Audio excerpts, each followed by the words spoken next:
No, Cool. I'm not. I'm actually at work, and this is the Oh, we audio gotta make it version. quick then. All right, we're live right now. Hey Yeah, guys, this is you're fine. BJ from HowExpert, where we publish quick how-to tips and how-to guides on all topics from A to Z. And today's guest is the author of the book Rock Climbing 101. Her name is Brigitte. Uh, I hope I say your last name right. Ngo-Trinh. Close enough. Yeah. No Okay, Trin. cool. And I just want to read a quick bio about her before we get started. Bridget has been a competitive athlete since a very young age. And in those years, she learned how imperative it is to allow the body to adapt to each sport. In college, she competed in water polo, swimming, and was on the NCAA Division II women's crew team at University of California, San Diego. Having a strong foundation is key in any sport, and climbing is no different. Bridget has been climbing for about 10 years, and throughout her climbing career, she was fortunate enough to have amazing mentors and experienced climbers pass their invaluable knowledge down to her, and she wants to do her part in passing it all to you. You can learn more about Bridget and her rock climbing journey at instagram.com cartastrophe. And I'll show you the website real quick for you guys out there who are interested in rock climbing. One second. Hold on. This is her Instagram page. Go check her out. She has a lot of images of her journey as a rock climber. Also, her website, if you're interested for whatever reason, for projects, freelancing, you can go check her out. Okay. Let me see. So, Bridget, welcome to the show. Yes. Thank you. Awesome. Thanks for having me. You're welcome. Can you explain to us like your journey, how you got started in rock climbing? Well, my family climbs, so I have a cousin that climbs very avidly, and we both swam together. So when we got to college, I was doing college sports. He started climbing, and he told me I really should get into climbing. And then after college sports, I was looking for something to do, and he was just like, "Look, if you're not gonna like, this is the time to try climbing." So I got into it, went by myself to a climbing gym, and just fell in love. So that was that. I became obsessed. Did you start in? I actually went to UCSD too, a long time ago, and Yeah, yeah. and So I started right after college. oh, right after college. Okay, cool. Mm-hmm. So how long have you done it again? Like Almost 10 years now. 10 years. Amazing. Wow. Yeah. I'm just curious. I'm not a rock climber, but what is it about rock climbing that you got drawn to compared to other things like working out or whatever? Gosh, there's so many things. So first, I got really drawn to it because it was like a puzzle. So you're trying to figure out this puzzle, and it's different for every person of every size, different strengths. And then the more that I started climbing, it's a very personal thing. It almost becomes this kind of meditation, trying to breathe through. There's so many different aspects to it, and the community that you kind of fall into when you become a climber too is just incredible. Everyone wants to help each other out, and it's probably the nicest community I've been in. Okay. Before we get into the book, let me ask you a couple more questions. How does a beginner, like, where do you recommend a beginner to get started with rock climbing? Indoors, is it outdoors? How do they what's the best way to get started? The safest place I would say would be to start indoors, Indoors. just because you have an entire padded ground, or you have an entire staff there who is well acquainted with the sport that can help you out, and that's a great place to meet people too.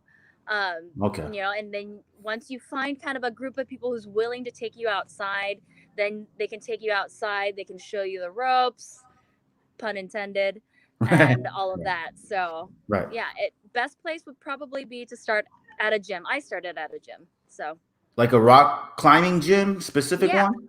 Okay, Yeah. there's a lot. and they're booming. They're coming up left and right nowadays. Is there big ones that are well known, like 24-hour fitness for rock climbing that you recommend? Or is there big one franchises, or is it all independent? They're all pretty independent depending on where you live. Okay. Yeah. I see. Mm-hmm. So start indoors, then and how do you recommend people to find the community? Usually from the gym, or is it meetup.com online? Is there like where do you recommend? There are meetups. But if you go to a climbing gym, people are really really friendly. If they see that you're new, they might come up and like kind of talk to you, try to tell you how to kind of show you what to do and things like that. And honestly, if you have any questions, if you're new, you walk up to somebody and you ask them how to do something, usually they're very open to kind of showing you what they would do, Yeah. and then telling you that you can figure it out for your own body type. Cool. Yeah. Is there a well-known website, like a forum that you recommend a lot of rock climbers go to? Go-to Rock place? and Ice is a pretty popular place. Gripped magazine. Wow. As far as honestly, you could just look up rock climbing Yeah. on Google, Right, right, and right. Just there's so many sites that pop but up. someone from like 10 years of experience. You mentioned those two sites. Okay, cool. Okay, so for a beginner, just to get started, I tried rock climbing only like one time, and it was pretty tough. Like, so what are some basic tips that you recommend for rock climbers? Just basic stuff. Basic tips would be, so hang on your arms. Your arms are your smallest muscles, and you have these giant muscles in your legs. So you kind of just want to hang on your arms and use your legs to push yourself up. Okay. Like there are some very, very strong climbers out there who can barely do a pull up. So, Really? don't lose hope. Yeah. It's pretty impressive. It's because they use their legs. Wow. They could. Yeah. Wow, I thought everyone has, but everyone's pretty in good shape, right? There's no overweight rock climber, right? I mean, is there? No, I mean, I wouldn't say overweight. I mean, like, yeah. But there are some really strong climbers that you look at them and you're like, oh man, they don't look like they would be a very strong rock climber. Some of them are really tall and very skinny, very lanky. Some of them, have some soft spots on them, but Right, they right. just know the technique Yeah. and how to use their body to get them through the climb. I think in your book you mentioned there's a difference between a strong rock climber and better, or something like that. Can you explain the Yes. difference and why it's important? There is a difference. So strength is great. Strength can, that means you can pull yourself up through climbs, but strength only gets you so far. It's when you get to the higher grades or higher difficulty of climbing, you're getting onto smaller holds, weirder moves. So by better, I just mean using and learning the technique and how to move your own body rather than focusing and relying on muscle to throw yourself up. It's like using technique, right? Yeah. As opposed to just your muscles, kind of like golf. Yeah. Yeah, exactly. Kind of like golf. You don't feel like you're swinging the club very hard, and all of a sudden the ball just kind of goes flying.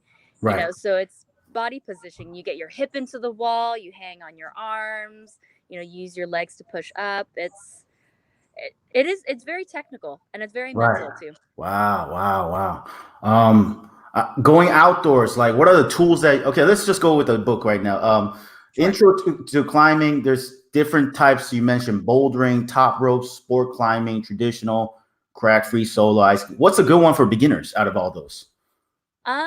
So as far as beginners go, bouldering would be the easiest because it requires the least amount of equipment.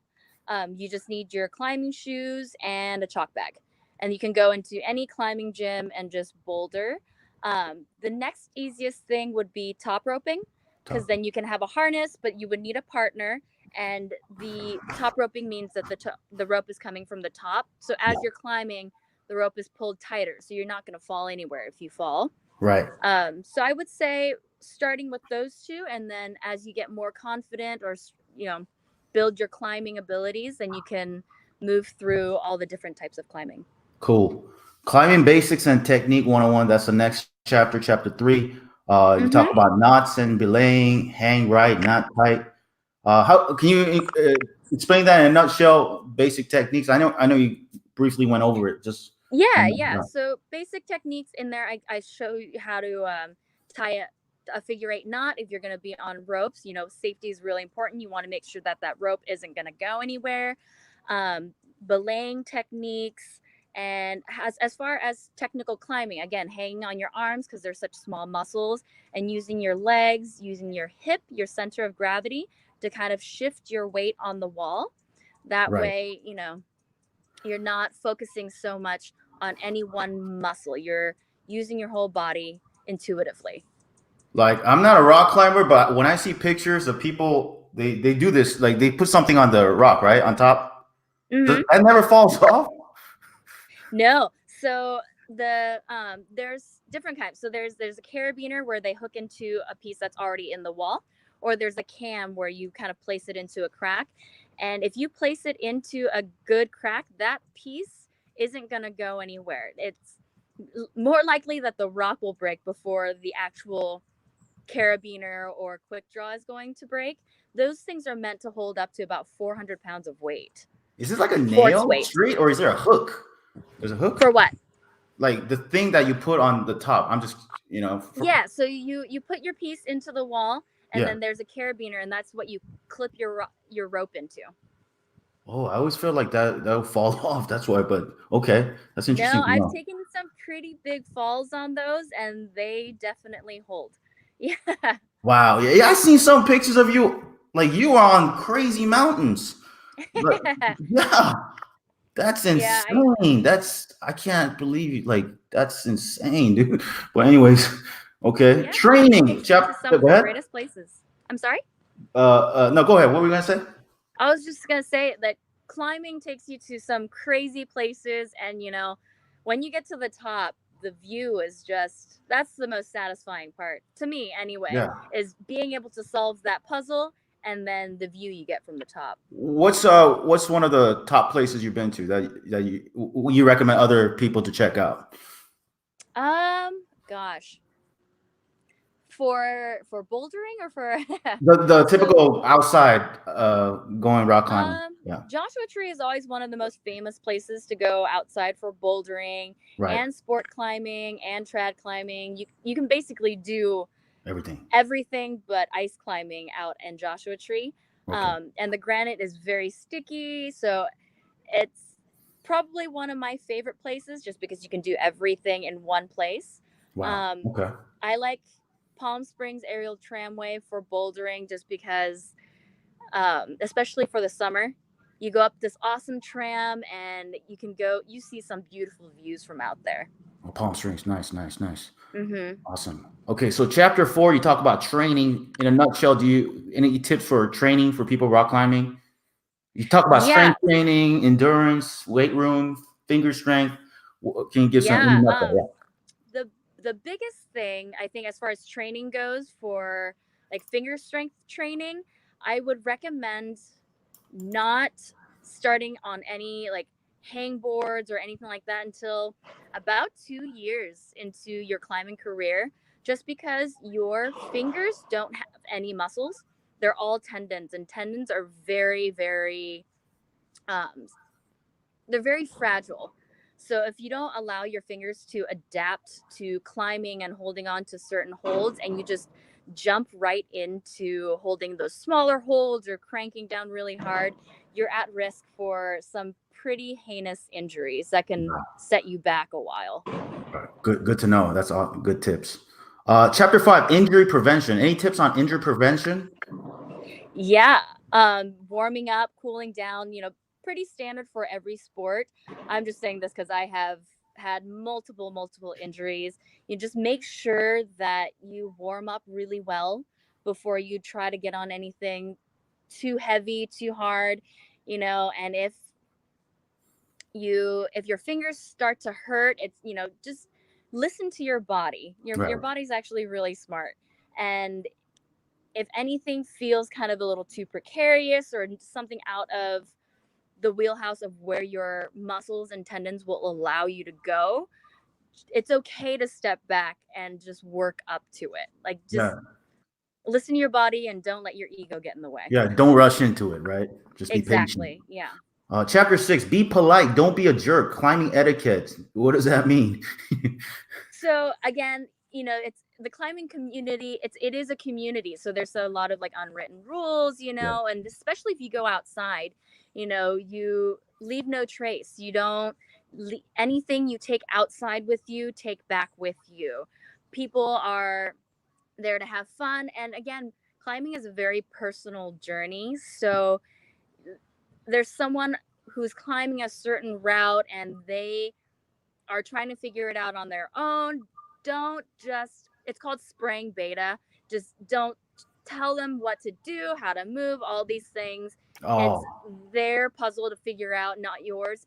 If they want, they'll ask you, or if you really feel like you need to show them, then just be like, hey, like, is it cool if I, you know, give you some tips or right, something right, like right. that? If things are lying around and they're not yours, don't touch them, don't step on them, Okay. don't play loud music. It's almost, it's common courtesy essentially that Right, people right. just kind of forget. That- Hmm. That's interesting. Don't be preachy. This is how you do it. Don't do that. Exactly. Yeah. Yeah.